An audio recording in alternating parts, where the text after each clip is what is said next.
materi ini saya termasuk kelompok pertama bersama teman-teman yang lain, dan saya akan menerangkan di poin C ya. Teman-teman bisa buka makalah atau PPT-nya sambil mendengarkan penjelasan dari saya. Poin C menerangkan tentang tujuan psikologi perkembangan.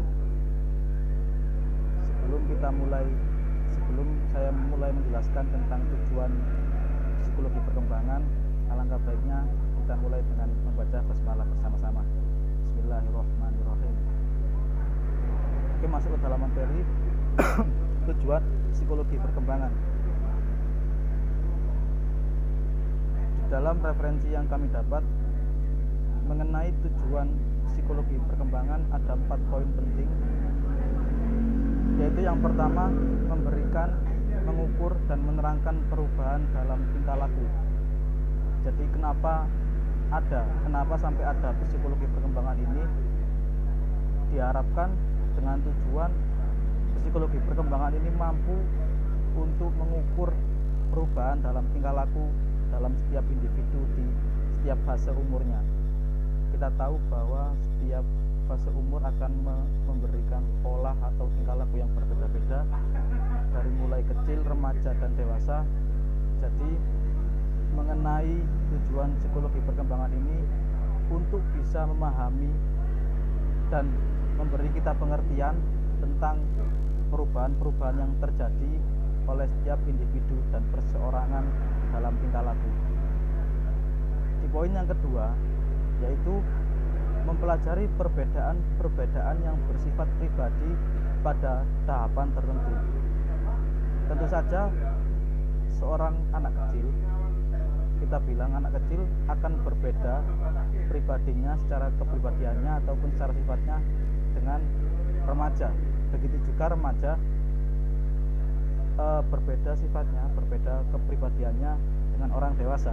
Disinilah psikologi perkembangan berperan, yaitu untuk membantu kita memahami semua perbedaan-perbedaan itu, dan agar kita tidak kaget dan mampu melihat secara keseluruhan bahwasanya umur akan membawa tingkah laku, umur akan membawa sebuah kedewasaan, dan disinilah tujuan psikologi perkembangan.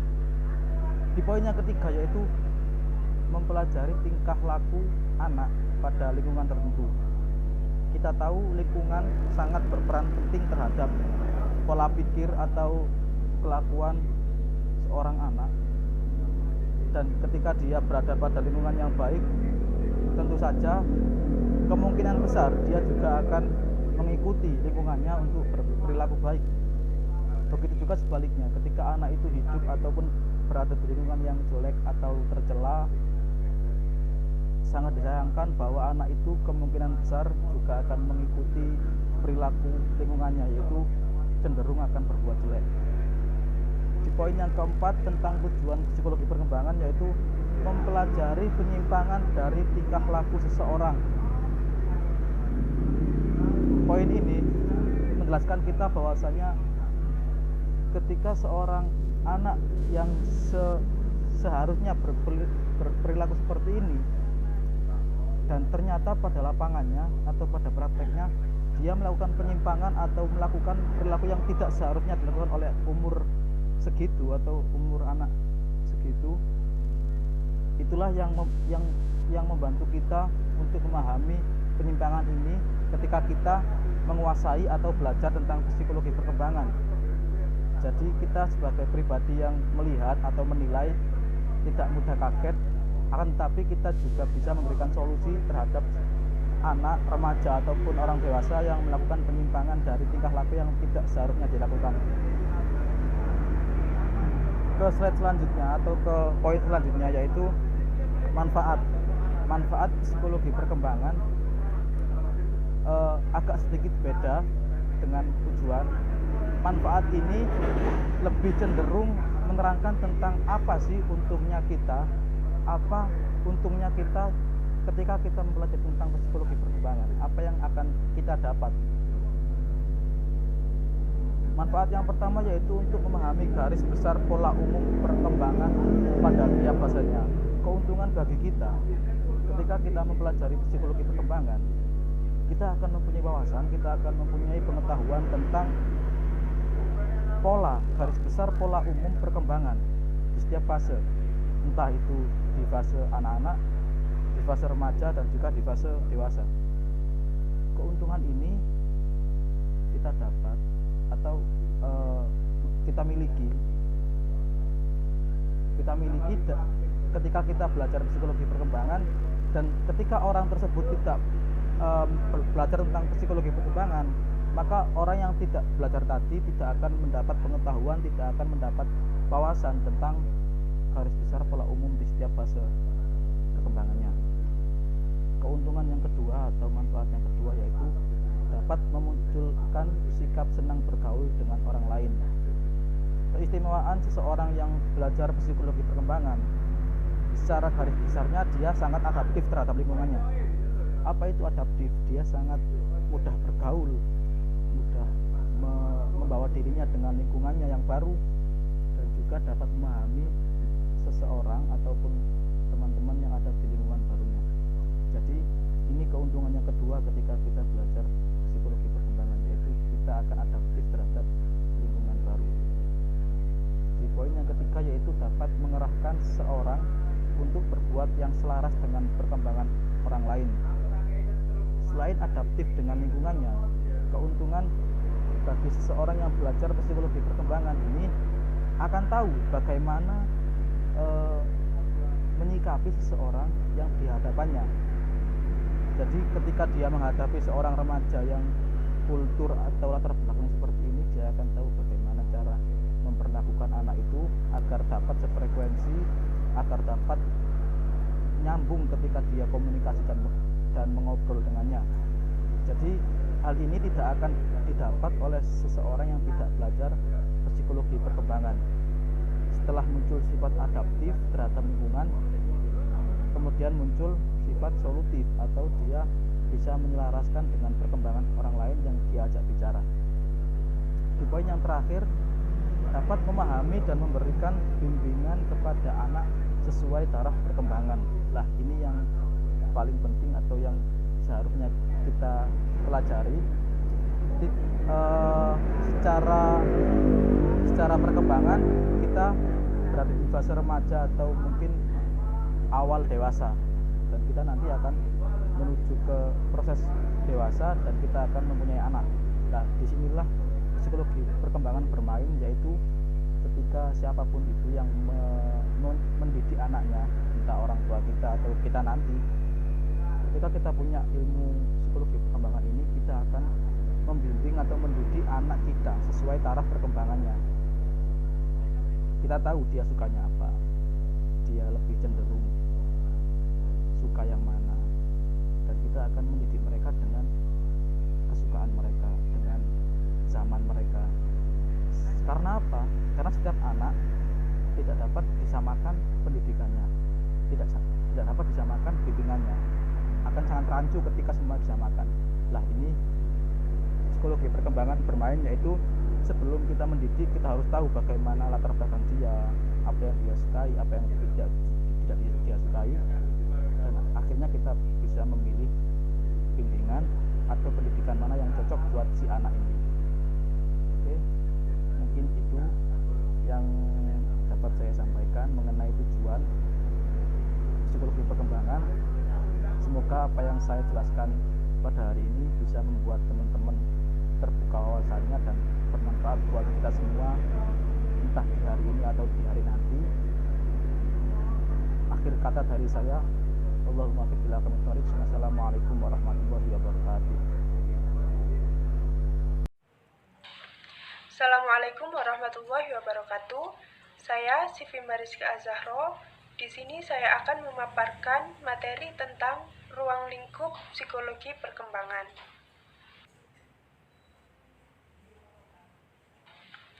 Pengertian ruang lingkup psikologi perkembangan.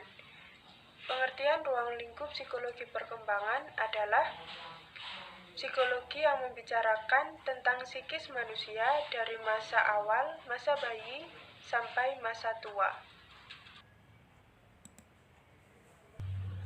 1. Psikologi anak mencakup masa bayi. Terbagi menjadi 5 masa. Masa yang pertama adalah masa sebelum lahir atau masa prenatal. Periode pada masa ini dimulai sejak pertemuan sel bapak ibu sampai 9 bulan 10 hari. Masa sebelum lahir ini terbagi menjadi 3 periode. Periode yang pertama ialah periode telur atau zigot, yang berlangsung sejak pembuahan sampai akhir minggu kedua. Periode kedua ialah periode embrio, berlangsung dari akhir minggu kedua sampai akhir bulan kedua. Dan periode yang terakhir adalah periode janin atau fetus, berlangsung dari akhir bulan kedua sampai bayi tersebut lahir. Masa yang kedua adalah masa bayi baru lahir. Periode pada masa ini dimulai sejak bayi baru lahir sampai umur 10 atau 15 hari. Dalam masa ini merupakan fase pemberhentian, yang artinya tidak terjadi pertumbuhan atau perkembangan pada bayi. Ciri-ciri yang penting dari masa ini adalah periode ini merupakan masa perkembangan tersingkat dari periode yang lainnya. Periode ini merupakan saat penyesuaian kelangsungan hidup atau janin. Periode ini ditandai dengan terhentinya perkembangan, dan di akhir periode ini, jika si bayi selamat, maka awal perkembangan lebih lanjut. Masa yang ketiga adalah masa bayi. Periode ini dimulai sejak umur 2 minggu sampai umur 2 tahun. Masa ini dianggap sebagai periode kritis dalam perkembangan kepribadian karena periode ini adalah periode di mana dasar-dasar untuk kepribadian dewasa pada masa ini diletakkan. Masa yang keempat adalah masa awal kanak-kanak. Periode pada masa ini dimulai sejak umur 2 tahun sampai umur 6 tahun. Pada masa ini dikatakan masa prakelompok karena pada masa ini, anak-anak mempelajari dasar-dasar perilaku sosial yang lebih tinggi dan diperlukan untuk penyesuaian diri pada waktu masuk kelas 1 SD. Perkembangan awal masa kanak-kanak. Perkembangan yang pertama adalah perkembangan fisik, yang meliputi tinggi dan berat badan yang bertambah, serta perkembangan otak. Perkembangan yang kedua ialah perkembangan psikologis. Perkembangan psikologis ialah terjadinya perubahan yang cukup drastis dari kemampuan psikomotor balita, dari pergerakannya seperti berlari, melompat, memanjat, serta kemampuan kognitif yang berkembang pesat. Yang kelima adalah masa akhir kanak-kanak. Periode pada masa ini dimulai dari umur 6 sampai 12 tahun. Konstan menamakan masa kanak-kanak akhir dengan masa intelektual, di mana anak-anak telah siap untuk mendapatkan pendidikan di sekolah dan perkembangannya berpusat pada aspek intelek. Yang kedua adalah psikologi puber dan adolescensi psikologi pemuda. Masa puber merupakan periode yang tumpang tindih karena mencakup tahun-tahun terakhir masa kanak-kanak, yakni mulai umur 11 sampai 16 tahun. Kriteria yang sering digunakan untuk menentukan permulaan masa puber adalah haid bagi perempuan dan mimpi basah bagi laki-laki. Terdapat 4 perubahan tubuh yang utama di masa puber, yaitu 1. Perubahan besarnya tubuh. 2. Perubahan proporsi tubuh. 3. Perubahan ciri-ciri seks primer. Dan 4. Perubahan pada ciri-ciri seks sekunder. 3. Psikologi orang dewasa. Masa dewasa adalah periode yang paling penting dalam masa kehidupan. Masa ini dibagi dalam 3 periode, yakni yang pertama, masa dewasa awal dari umur 21 sampai umur 40 tahun. Masa dewasa awal adalah masa pencaharian, kemantapan, dan masa reproduktif, yaitu suatu masa yang penuh dengan masalah dan ketegangan emosional. Yang kedua, Masa dewasa pertengahan dari umur 40 sampai umur 60 tahun. Dan yang terakhir, masa dewasa akhir atau lanjut usia dari umur 60 tahun sampai akhir hayat.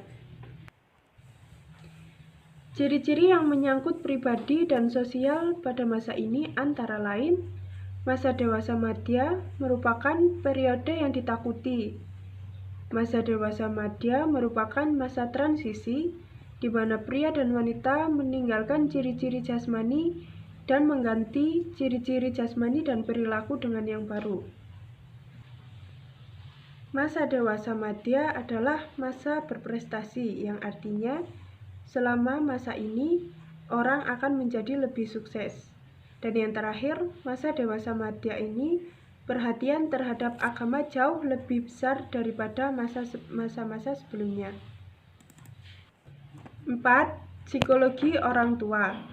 Usia lanjut usia adalah periode penutup dalam rentang hidup seseorang. Masa ini dimulai dari umur 60 tahun sampai akhir hayatnya. Ditandai dengan perubahan fisik dan psikologis yang semakin menurun.